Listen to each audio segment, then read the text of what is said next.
सगळं शेतकरी कुटुंब. पण खरं सांगू का, आज एवढी मोठी उपस्थिती तुमची आहे ना, ती बापाने कमावलेली श्रीमंती महाराज. ज्या दिवशी बाप नावाचा माणूस या जगातून गेला असेल त्या दिवशी त्यांची मुलं मुली ढळढसा रडले असतील यात तिळमात्र शंका नाही. 1-2-5 मिनिटं पेटी नाही वाजवली तरी जमणार.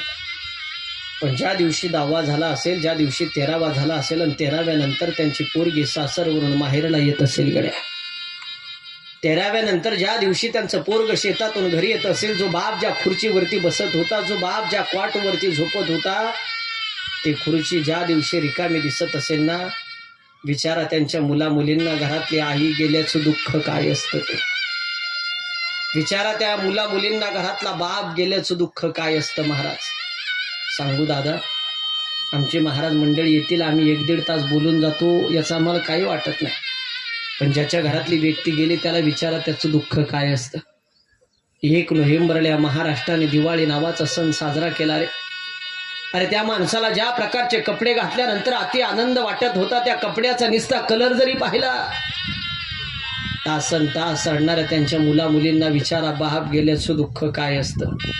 किती प्रेम करतात मायबाप. एखाद्याची माय मरू नये, पण माय जर गेली, तिला जर चितेवर ठेवलं, आपल्या लेकराने जर अग्नी दिला, लेकरू जर घागर घेऊन चक्रा मारत असेल तर मेलेल्या आईचं वाक्य राहतं, लेकरा घागर घेऊन जवळून चक्रा मारू नको, लेकरा लांबून लांबून चक्रा मार. मेलेल्या माईला जर विचारलं ना, माय तू अशी का म्हटली ग माय, मेलेल्या आईचं वाक्य राहतं, लेकरा तू जर घागर घेऊन जवळून चक्रा मारल्या, तुझ्या अंगाला चटके लागले तर मी ते सहन करू शकत नाही. सांगा मला, मेलेली माय जर एवढं प्रेम करत असेल तरी बसलेली जिवंत माय किती प्रेम करत असेल. महाराज जाणार रात्री कधी घरी जाणार, हा पठ्ठ्या रात्री 2 वाजता जरी कीर्तन करून घरी गेला, माझ्या घराची जर कधी कडी वाजवली, आईने जर कधी दरवाजा उघडला, आईचं पहिलं वाक्य राहतं महाराज आपल्या लेकराला. काय विचारते माय, काय विचारते, करेक्ट लेकरा तू जेवला का रे. लेकरू जर म्हटलं ना, आई सकाळी 7 वाजल्यापासून रात्री 2 वाजेपर्यंत माझ्या पोटात अन्नाचा कण नाही, माय भूक लागली गाई. अरे रात्री 2 वाजता स्वयंपाक करायची धमक जर या जगात कुणात असेल तर फक्त आपल्या माईत असते. महाराज पावसाने भिजलेलं सरपण म्हातारी घरात घेते, रात्री 2 वाजता चूल पेटवते. पोरींनो जा बरं, तुम्ही कधी दिवाळीला जा, तुम्ही कधी दसऱ्याला जा, तुम्ही कधी भाऊबीजेला जा, तुमची माय तुम्हाला कधी मोकळ्या हाताने येऊन देते. पोरींनो अरे पोरगी जर निघाली, पिशव्या उचलल्या, उंबऱ्याच्या बाहेर आली तर माय घाई घाई पळत येते. गहू देईल, बाजरी देईल, ज्वारी देईल, कांदे कुठं द्यायसारखी गोष्ट आहे करे. अरे किलो भरकवाय ना कांदे देते पोरीच्या पिशीत. नातवाला भूक लागू नये, भुईमुगाच्या शेंगा भाजून देईल, गुळाचा खडा देईल, नातवाचे 2-4 मुखी घेईल, त्याच्या हातात कपडे घ्यायला 10-10, 20-20 रुपये तरी देईन. त्याने कपडे येत नसते कडे, पण आईची वेडी माया राहते. त्या मायबापाचं सगळ्यात ज्यादा प्रेम या जगात कुणावर असेल तर आपल्या पोरीवरती असतं. पुरुष मंडळी 2-4 मिनिटात माझं कीर्तन संपेल, आता तुम्ही इथून बाहेर निघाले का प्रत्येकाने आपल्या पोरीला फक्त एक फोन करायचा. प्रत्येकाने तुम्ही हॅलो जरी म्हटले ना, हॅलो, तुमचा आवाज जरी छोटा आला तर पोरगी विचारते, बाबा तुम्ही आजारी एक काय. बाबा बाबा आवाज छोटा येतोय म्हणजे तुमचा घसा बसलाय वाटतं. बाबा खरं सांगा, दादा काही बोलला काय, घरात काही किरकिर भांडणं झाले का, एवढ्या उन्हाच्या बरी तुम्ही फोन केला, तुम्हाला भेटायला येऊ का, आता व्हिडिओ कॉल करू का. दादा खरं सांगा, छोट्या आवाजात बोलता म्हणजे 100% काहीतरी घडलं. दादा सगळ्यात अगोदर बापाचं दुःख या जगात कोणाला कळत असेल तर आपल्या पोरीला कळतं. 10 लाखाचं कर्ज बापाच्या डोक्यावरती असू द्या रे, मी बापाला रडताना अजून पाहिलं नाही. बाप आयुष्यात फक्त एकदाच रडतो महाराज. कधी, करेक्ट ज्या दिवशी आपल्या पोरीला पाहुणे पाहायला येतात. हॉलमध्ये जर पाहुणे प्रश्न विचारित असेल, उभ्या आयुष्यात बापाने कधी पांडुरंगाचं तोंड पाहिलं नाही. तो बाप देवघराच्या समोर जातो, देवाला दंडवत घालतो, बापाच्या मुखात वाक्य असतं, देवा देवा तुझ्या भरोश्यावर पोरगी त्या घरात देतो. मला माहिती नाही बरं का पाहुणे कसे आहे, मला माहिती नाही स्वभाव कसा आहे, उद्या काही बरं वाईट झालं त्याला जबाबदार तू राहशील. देवा ऐका ना दादा, पाहुणे निघून जातात रे, संध्याकाळी पाहुण्याचा फोन येतो, पाटील पाटील तुमची पोरगी गोड दिसायला पसंत, आम्हाला तयारीला लागा. बापाच्या पायाखालची जमीन सरकते, डोक्यावरचा आकाश फाटतं. आनंद तेवढा, दुःख तेवढं झालेलं असतं का. बाबा म्हणून आवाज देणारी काळजाचा तुकडा, देवा 1 महिन्याने मला सोडून जाईल रे. कोण मला विचारन बाबा चहा करून देऊ का, कोण मला विचारन बाबा गोळी घेतली का, कोण मला विचारन बाबा तब्येत बरी आहे का. पुरीच्या लग्नाकरता मंडपवाल्याच्या पाया पडणारा बाप असतो. पोरीच्या लग्नाकरता किराणा दुकानदाराच्या पाया पडणारा बाप असतो, पोरीच्या लग्नाकरता सावकाराच्या पाया पडणारा बाप असतो. ना माय पोरीचं लग्न थाटात झालं पाहिजे. नेते मंत्री आमदार खासदार सगळ्याच्या पाया पडेल गड्या, पण उगू द्या लग्नाचा दिवस बापाचं तोंड पहा. मंगल करण्याच्या कोपऱ्याला बाप जातो, तोंडामध्ये रुमाल कोंबतो, ढसा रडतो का बाबा म्हणून आवाज देणारी काळजाचा तुकडा देवा संध्याकाळी सोडून जाईल मला. कोण विचारण जेवले का, कोण विचारण बाबा गोळी घेतली का, कोण विचारण बाबा तब्येत बरी आहे का, तो बाप या घरातला गेला. ऐका पुरुष मंडळी, बसलेल्यापैकी तुम्ही भाऊ भाऊ असाल, पैसा कमी कमवा गड्या हो, पण एका विचाराने राहा. तुम्ही भाऊ भाऊ घराने वेगळं राहा, काय म्हणणं नाही, चुलीने वेगळं राहा, काय हरकत नाही, पण विचाराने एकत्र राहा रे. दोन भावाला जर एका ताटात जेवताना पाहिलं तर माय बापाचं 10 वर्षाचं आयुष्य वाढतं महाराज. त्याच दोन भावाला दिवसभर भांडणं करताना पाहिलं तर मायबाप 10 वर्ष लवकर मरतील वस्तुस्थिती आहे. माता भगिनी तुम माझ्या आईसारख्या बहिणीसारख्या आहे. तुमचा भाऊ एखाद्या ठिकाणी चुकला असेल त्याची चूक पदरात घ्यान बोला त्याच्याबरोबर. अरे सत्ता संपत्तीवरून भाऊ बहीण एकमेकासंग बोलायला तारणे दुर्दैव आहे महाराष्ट्राचं. आपल्याला मेल्यानंतर पुळकं येतो, स्टेटसला फोटो ठेवतो, हमसून धुमसून रडतो, पण जिवंतपणे कोणी माघार घेत नाही. का बोलायचं भावाबरोबर सांगू का? ज्या ठिकाणी मी पारनेरमध्ये राहतो, भालसिंग महाराज माझ्या शेजारी एक सोन्या नावाचा मित्र, त्याच्या बहिणीचं लग्न झालं. लग्नानंतर त्याच्या बहिणीला आम्ही दररोज चिडवायचो. त्याला म्हणायचो सोन्यानं तुझं लग्न छोटं केलं, आम्ही सोन्याचं लग्न मोठं करणारे, हत्ती बोलवणारे, घोडे बोलवणारे, 100 महाराज लोक येणार. महाराजाचा दिवस नाही त्या पुरीला आम्ही टोमना दिला नाही. पण त्याची बहीण आणि माझी बहीण काय वेगळी नाही. पोरीने हसावं, खाली मान घालावी, निघून जावं. पण दुर्दैव घडलं रे. सोन्याचा अपघात झाला आणि सोन्या जागेवरती गेला. त्यांच्या घरच्यांनी मला फोन केला, उगले महाराज अशी अशी घटना घडली, सोन्या जागेवरती गेला, तुमची बहीण नगर कॉलेजला पेपरला गेली, तुमच्या पाया पडते, तुमच्या गाडीत तिला घेऊन या. घटना वाईट होती रे खूप. 2 मित्र मी माझ्या गाडीमध्ये घेतले, नगर कॉलेजच्या गेटवरती गाडी उभा केली. पोरांना म्हटलं काय घडलं तिला आत्ता सांगू नका. पेपर संपला, पोरगी गेटवरती आली, माझ्या गाडीचा नंबर पाहिला, रे उगले महाराजाची गाडी दिसते. पाठीमागून काचेवरती माझं नाव वाचलं, गाडीच्या आतमध्ये डोकावून पाहिलं. पोरीने पहिला प्रश्न केला महाराज मला, महाराज आज आमचा सोन्या दिसत नाही, तुमच्यात पुढे गेला. मनातल्या मनात म्हटलं पोरी तुझा एकुलते एक भाऊ अपघातात गेला, कोणत्या तोंडाने सांगू तुला. खोटं बोललो महाराज मी तिला पहिल्यांदा. तिला म्हटलं अगं मी कीर्तन आलोय, बस गाडी सोडतो तुला पारनेरला, सोन्या पारनेरमध्ये असेल, यायचं असेल तर बस. नाही म्हणे महाराज मला चहा प्यायचा. पुरी तुझा एकुलते एक भाऊ अपघातात गेला, अंत्यविधीसाठी सारं गाव तुझी वाट पाहतंय ग, कोणत्या तोंडाने चहा पाजत बसू तुला. पोरगी ऐकायला तयारने बळजबरी गाडीमध्ये बसवलं. केडगावच्या पुढे माझी गाडी निघाली. माता भगिनी पुरुष मंडळी, चास कामरगाव नावाचं गाव लागलं, मला माहिती आहे तुम्हाला सर्वांना. पोरगी ऐकायला तयारने उगले महाराज मी पहिल्यांदा तुमच्या नव्या गाडीत बसले, मला चहा बिस्किट खायचे. खाली उतरली, हसत होती, चहा बिस्किट खात होती. घरी काय घडलं पोरीला पत्ता नाही. पण ज्या ठिकाणी मी राहतो माझ्या शेजारच्या बिल्डिंगला गर्दी जमलेली, पोरीला नेऊन सोडलं तोपर्यंत सांगितलं नाही. तोपर्यंत सोन्याची बॉडी हॉस्पिटलला होती महाराज. पण हिंदू धर्माचे एक नियम आहे, ज्या लेकराचं लग्न झालेलं नसेल त्याचा जर अंत्यविधी करायचं असेल, त्याच्या गालाला हळद लावली जाते, त्याला मंडोळी बांधली जाते, त्याला नवरदेव करून त्याचा अंत्यविधी केला जातो. नियम तुम्हाला सगळ्याला माहिती आहे. सोन्याच्या बाबतीत असंच घडलं रे.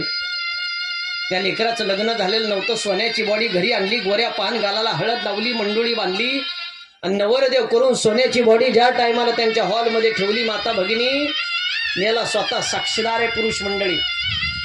सोन्याची एकुलती एक बहीण पळत आली, सोन्याच्या छातीवरती 10 मोकळून रडत होती आणि सांगत होती उगले महाराज तुम्ही तर म्हणत होते सोन्याचं लग्न मोठं करायचं, हत्ती बोलवायचे, घोडे बोलवायचे, असं केलं का माझ्या भावाचं लग्न.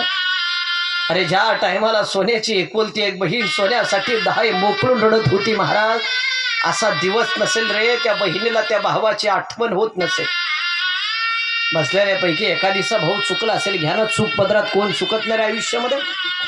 कुत्र्याच्या जनावराच्या देवाने आपल्याला नाही जन्माला घातलं, माणूस म्हणून जन्माला घातलं. आणि कोण म्हणतं लोक बदलत नाही. त्या मुंबई नाला सोपाराला एक कीर्तन केलं मी वर्ष सरात जातो, त्या माणसाकडे माझा नंबर नव्हता.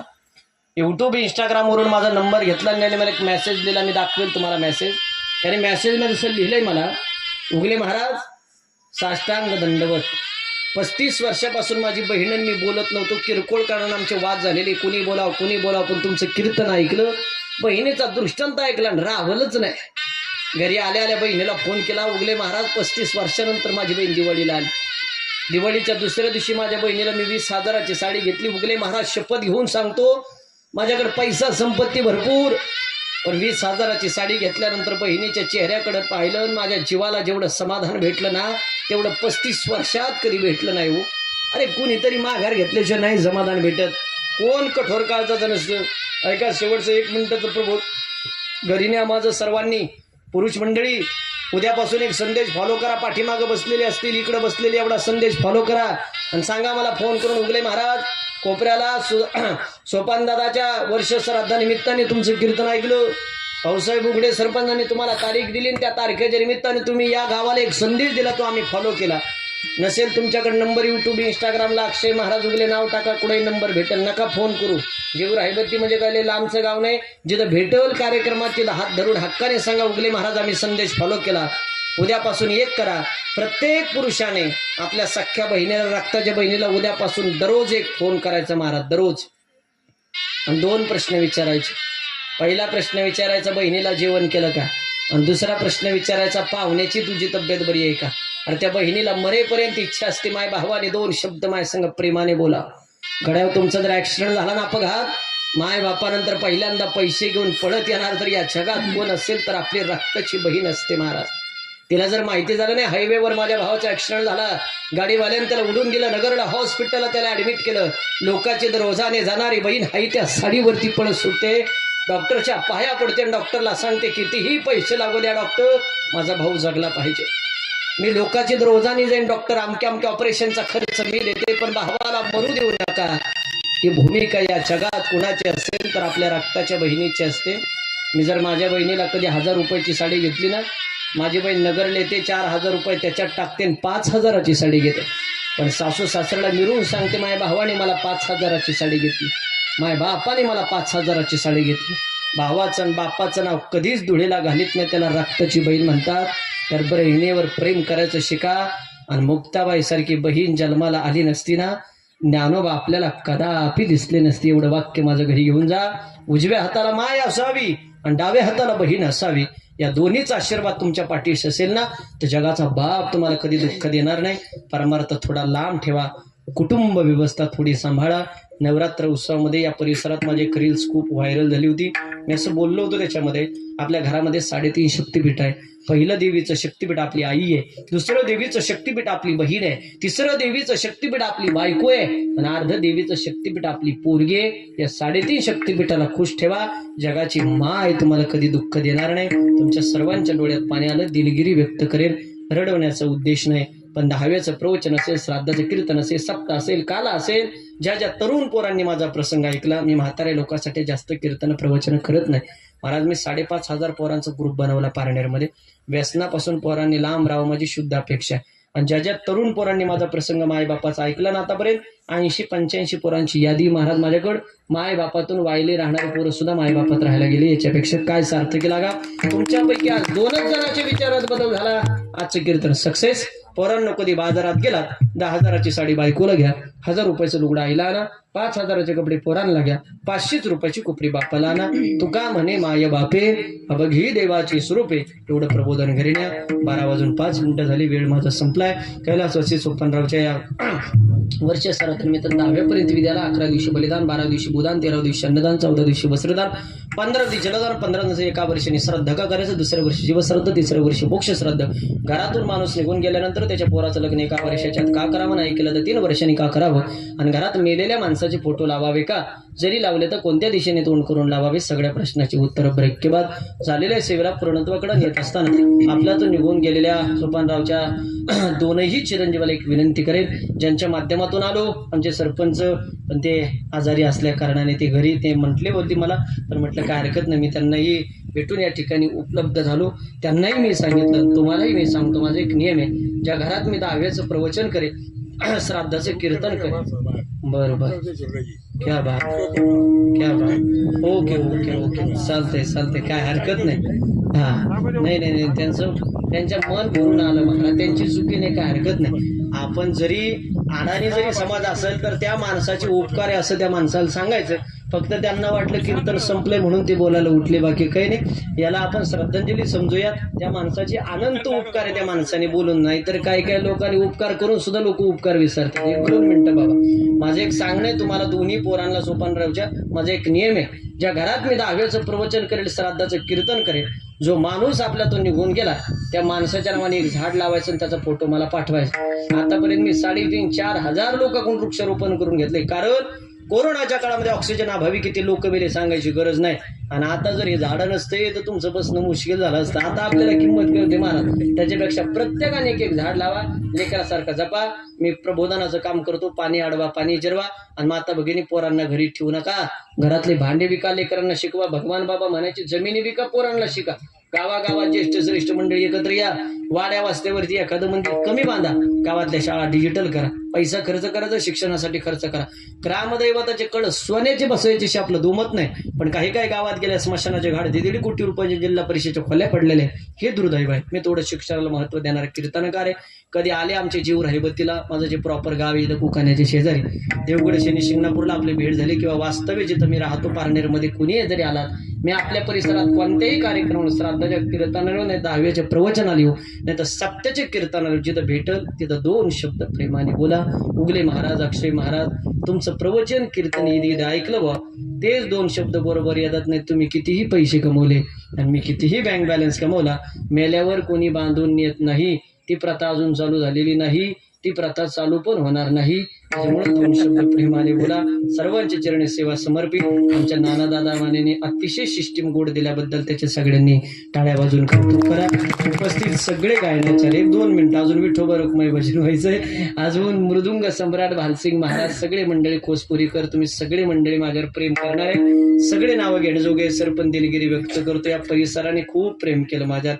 6 महिन्यात 53,000 किलोमीटरचा प्रवास केला माऊली मी. डोक्याच्या केसाला धक्काने 30 दिवसात 92 कार्यक्रम झाले. रोजचे 3 टप्प्यात आले, 4 होते. 26-27 रनिंग वय आता चालू आहे. अजून भरपूर प्रेम आशीर्वाद मला तुमच्या सर्वांचे घ्यायचे. असाच आशीर्वाद माझ्या पाठीशी तुम्ही ठेवाल अशी अपेक्षा व्यक्त करतो. सर्वांचे चरणी सेवा समर्पित करतो. महत्वाचे सगळ्यांच्या वतीने आमचे भालसिंग महाराज श्रद्धांजली अर्पण करतील. तुम्ही सगळ्यांचे आभार मानायचे. आणि कार्यक्रमाची सांगता पसायदानाने होईल. पसायदानानंतर सोपानरावचा फोटो या ठिकाणी उजव्या बाजूला खुर्चीवर आणून ठेवा. त्याच्या समोर फुलं आणून ठेवा. पलीकडे आहे का? हा, सगळ्या माता भगिनी पुरुष मंडळींनी त्याला पुष्प अर्पण करायचं. सगळ्यांनी प्रतिमेचं दर्शन घ्यायचं. सगळ्यांनी भोजन करायचं. एवढा उन्हात सुद्धा तुम्ही टाचणी पडून एवढा सुद्धा आवाज होऊ दिला नाही, एवढा वेळ शांतते बसलेत. तुमचे सगळ्यांचे धन्यवाद. सेवेला पूर्णविराम करत असताना सगळ्यांनी हात वरती करा. मोठ्या प्रमाणे अर्धा मिनिट देवाचं भजन करा. विठोबा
बोलिले करू वेडे वाकुडे उत्तरे.